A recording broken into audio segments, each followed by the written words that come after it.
T'es-tu déjà demandé quel est le rituel des écrivains? On sait que J.K. Rowling boit 8 tasses de thé et mange du popcorn pendant ses séances d'écriture, que Stephen King écrit toujours sur un bureau bien rangé et à l'abri de toute distraction. Veux-tu savoir à quoi ressemblent mes journées d'écriture? Je suis peut-être pas Stephen King, mais je me suis dit que ça pouvait être intéressant. Si tu visites mon site web, tu peux télécharger gratuitement le premier chapitre de chacun de mes livres.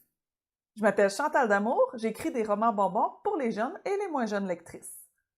Donc, à quoi ressemblent mes journées d'écriture? Est-ce que j'ai un rituel, un endroit préféré pour écrire? D'abord, après la course folle de tous les matins de la semaine, routine où je vais porter mes filles à l'école, je bois mon pré-workout et je m'entraîne. La partie la plus importante de la journée parce que ça fait un bon reset de mon cerveau. Ensuite, 10 minutes de méditation pour me reconnecter au moment présent. J'enfile des vêtements mous et je suis enfin prête pour écrire. Viens avec moi voir l'envers du décor. Est-ce que j'utilise ce beau bureau-là selon toi? Ha! Ça serait vraiment trop simple. Avant, oui, je l'utilisais, mais plus maintenant.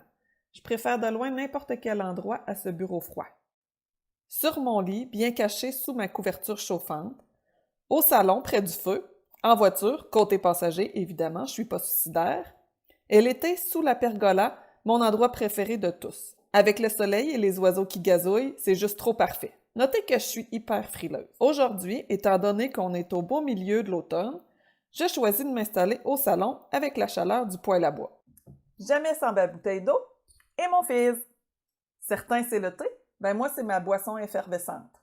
Avant de commencer, je me donne habituellement un objectif de mots. 1000 pour aujourd'hui, ce qui équivaut à 3-4 pages, c'est raisonnable. Je suis zéro ordonnée. J'ai une tonne de feuilles dispersées un peu partout autour de moi.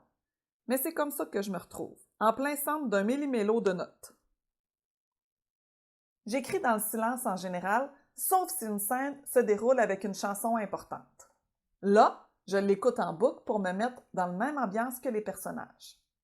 J'ai besoin d'être habitée par ce que j'écris, je dois le ressentir jusque dans mes tripes. Pour moi, l'écriture, c'est comme si je me permettais de vivre une deuxième vie. La mienne et celle des personnages. Fait que pendant 3 ans, c'est le temps que ça m'a pris pour écrire les 3 tomes de délivrance, j'ai vécu en parallèle la vie d'Ethan et Emma. C'était rendu que quand j'allais me promener à Québec, je me demandais si j'allais croiser Ethan.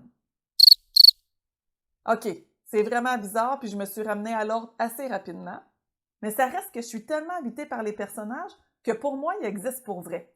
Je veux dire, 3 ans à avoir l'esprit accroché aux 2 mêmes personnages, 24 heures sur 24, ça vient qu'on mêle la réalité puis la fiction. Qu'est-ce que tu veux, j'ai pas encore trouvé le moyen pour mettre la switch à off. En gros, mon rituel ressemble pas mal à ça. J'arrête d'écrire quand j'ai atteint mon objectif de mots. Je te rappelle que si mes œuvres t'intéressent, tu peux télécharger gratuitement le premier chapitre de tous mes livres en visitant mon site web chantaldamour.com. En terminant, je t'invite à cliquer j'aime, à partager la vidéo ou à m'écrire un petit commentaire pour me dire si toi aussi tu as un rituel de création. À la prochaine vidéo! Bye!